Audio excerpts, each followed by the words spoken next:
Good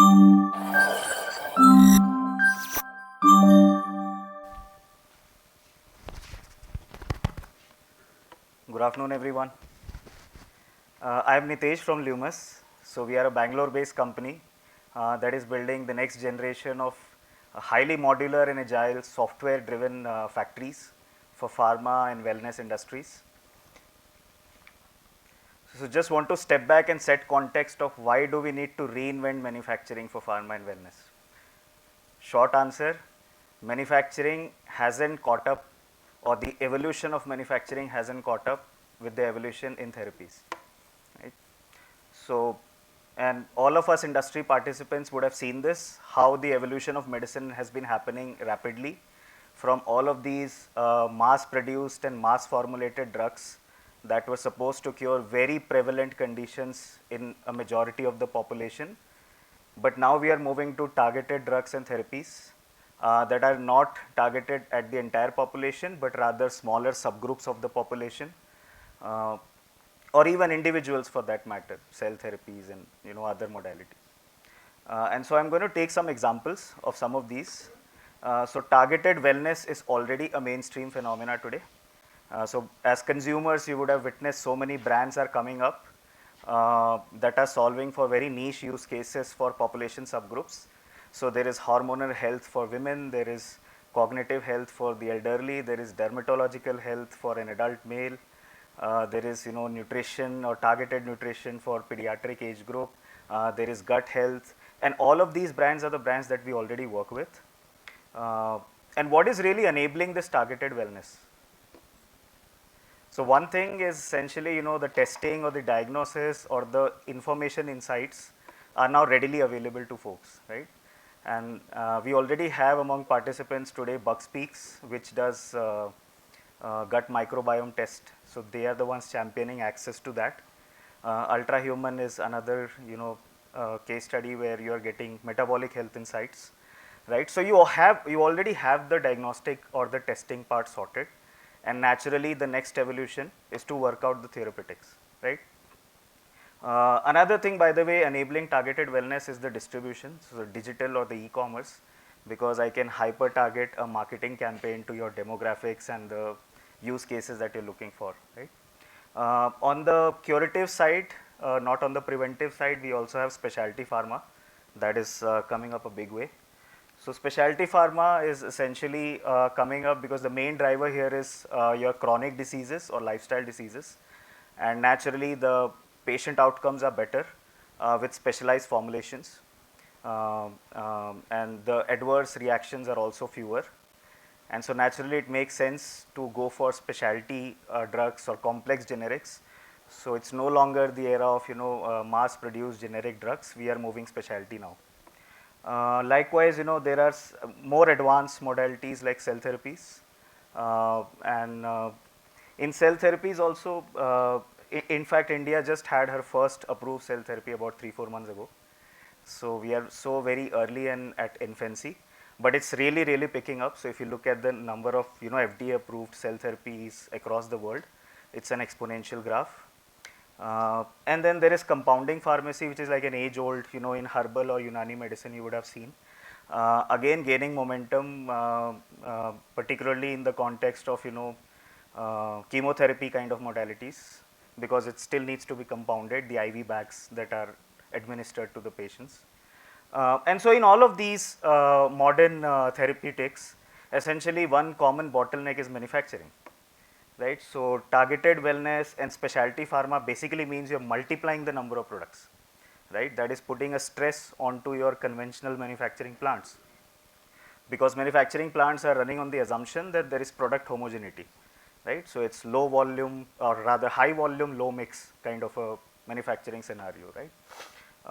Cell therapies again is manufacturing is a big bottleneck in terms of scale up, simply because we are still struggling with manual efforts, and then there are tabletop machines, and it's essentially like a lab setup rather than an industrial manufacturing setup.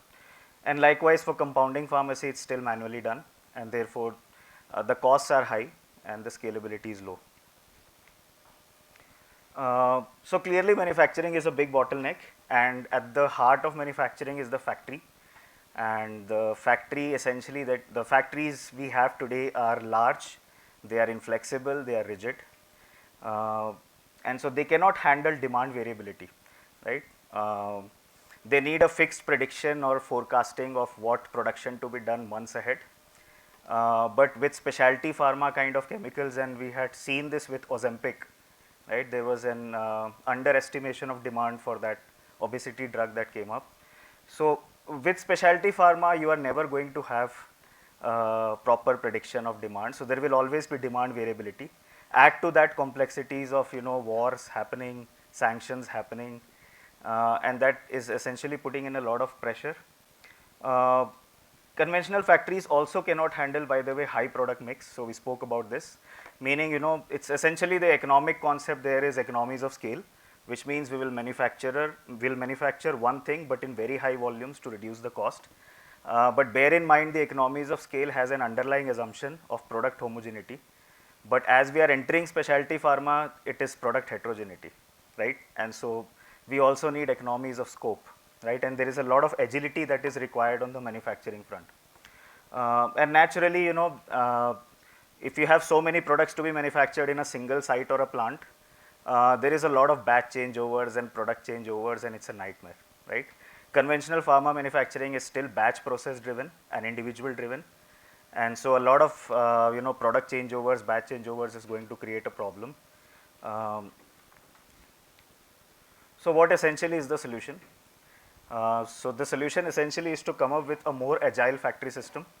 So we have built highly modular software driven production lines that could be used for pharma and wellness kind of product formats, and deliver the same cost efficiency that a conventional rigid larger plant would deliver, but will also accommodate the product variability or the demand variability.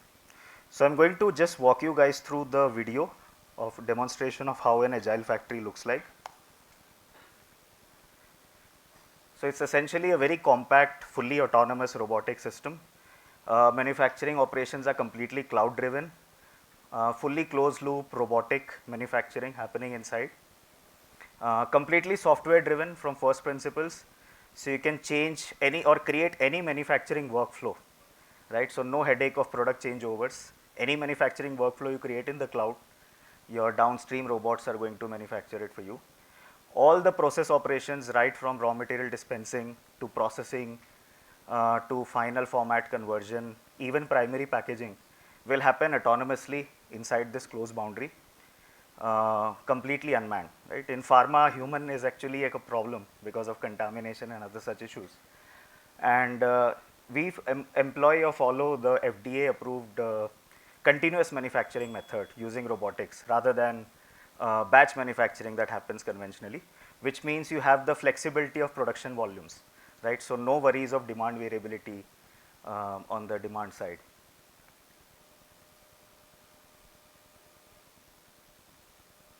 So this is just a quick snapshot of how the future sort of distributed agile factories are going to look like. So in contrast to your conventional pharma plant, these agile macro factories are expandable or flexible, meaning you can start as small as an 8 feet by 8 feet kind of a small miniaturized factory, or you could keep adding those modular units and increase the capacity of a conventional plant, right? They are also software driven, like first cloud principles or built on the entire premise of industry 4.0, which means you can change your products, you can change your processes on the go, right? And all of the typical requirements of batch manufacturing record and everything is digitized here. So it's a digital factory kind of a concept, right? And because we employ this continuous manufacturing robotics, this is also a very FDA compliant method, right, in terms of assuring quality at scale. This is also asset light. So it costs fraction of what a conventional factory setup would cost, because it's rigid. Once you set up a production line, if you want to change it, you need to reinvest. But here all you need to do is just go onto the software portal and just change the manufacturing workflow. So this particular Leumas micro factory we have commissioned in Bangalore. is a universal factory concept, meaning you pretty much are able to deliver all kind of dosage formats, uh, all dosage formats that you can think of. So we are currently operating in the small molecule space, where you have oral solid dosage formats, anything under the sun, like capsules, tablets, powders, granules, gummies, effervescent, topical applications, sunscreens, gels, tubes, those kind of products. So is this all like a lab kind of a concept today? It's not. So we have progressed. So it's been 1 year since we commercialized this technology. About 113 products in the market today are getting manufactured from this particular factory or setup, and are available in the market. So we are working currently on the wellness side of things, but will eventually move to the core pharma side as well. This is one case study that I wanted to sort of touch upon. So in the previous talk, we had this conversation of mass scale customization, right? And this is one area where we are working. So there is one gut health company called Sova. What they do is they do microbiome testing. Basis the results, Leumas microfactories will do the robotic compounding, as you can see in the photo. And then whatever is the product needs to be hyper personalized, right? So this is selection of strains and the dosages of strains that are required to rebalance your gut colony will essentially be compounded and then shipped to the user, right? So this is mass scale personalization happening out here. So what essentially is the future with these kind of distributed, asset light and modular kind of factories, right? So the first immediate problem we are solving is that of a resilient supply chain, because once you have a distributed manufacturing model, it doesn't matter if war broke out in one area or there is a COVID in China. We pretty much have a supply chain which is up and running. We can also promote localized production at point of care, right? So this is good for sustainability standpoint, also very much required, particularly in large molecule space. So where you have vaccines and injectables, for the transport they would require cold temperature or cold storage. So you can cut down on that, because you can actually have factories closer to patients, right? So you could have one micro factory in HCG for compounding IV. So that kind of a scenarios can be worked out. Cost efficient manufacturing across product life cycle. So typical pharma product life cycle, right from development, launch, scale up till commercial. If you have high product mixes, which anyhow we have today, be it in the wellness space or pharma space, an agile manufacturing approach is definitely way better than a conventional kind of a rigid manufacturing. Thank you all. I'm open to questions now. Thank you so much. I think we have time for a couple of questions. Just a request to keep things short. Yeah. Oh. Okay. Hi. Hi. This was very interesting. Just a couple of quick questions. How do you compare on cost with the traditional manufacturers? And here, manufacturing lies with whom? Like, if I'm a brand, I'm taking it from you. You're only providing the software, or you are also taking the onus of manufacturing? It will be manufactured by Leumas or manufactured by me? Yeah. So the first question first, if you have a good mix of products, so it's two variables. One is the product volume, the production volume rather, and the second is the mix of products within that production volume. Typically, if you have a good mix, by good mix I mean 3 to 4 kind of products in one single product line, then for a very, very decent volumes as comparable to 4 metric ton, which is a standard plant size, our costs are actually marginally less than a conventional plant. The reason is we save a lot on the utility, on the labor, we save a lot on the wastage because of the continuous manufacturing approach that we take, and we are able to pass on those advantages to you as a brand. On the second question of how the business model or sort of engagement model works, we currently have manufacturing as a service available, where we are serving about 43 brands. But soon the plan is also to roll out factory as a service, meaning you could have a plug and play factory of your own at your premise. So that's something in the works now. Thank you. Hi, excellent talk. I just want to, I'm here. I just want to ask you about the QC Yes. of supplements or nutraceuticals that you are generating. How do you do that? How robust is that? And also raw material, because what you're feeding is getting out. Correct. your thoughts on that, and then I'll come to my next one. So it's the standard process. So we start with inward QC, meaning whatever raw material comes onto the factory floor, our first check for all sort of analytical parameters, which would be set in analytical method once we approve the product dossier. So for example, all the raw material could be, hygrophobicity, viscosity, moisture content, depending on what kind of raw material we are sourcing. Once your inward raw material quality check is done, the second part is your in-process quality check. Thankfully for that, we have an instrumentation suite in our high-tech machines, meaning, sensors could be load sensors, Hall effect sensors, which ensure that, the log of every raw material which is compounded into the final molecule is essentially digitally kept with us. In fact, it's much reliable and transparent compared to a traditional manufacturer, because you would not get that production log data from them, but you could get it with us. And then finally, there is pre-dispatch QC, which is again like analytical in nature. For example, if I'm making tablets, the usual, friability test, homogeneity test, all of those will be performed. Okay. Yeah. I've just finished the timeline of from raw material to packed goods. How long is that? So this is not a batch process, it's a continuous process. So you could start having the first lot coming out in under 15 minutes, depending on the product format. So it's like, you switch on the button, you start getting goods after 15 minutes, and then you switch it off once you have the right amount of products, which is very different from a batch process.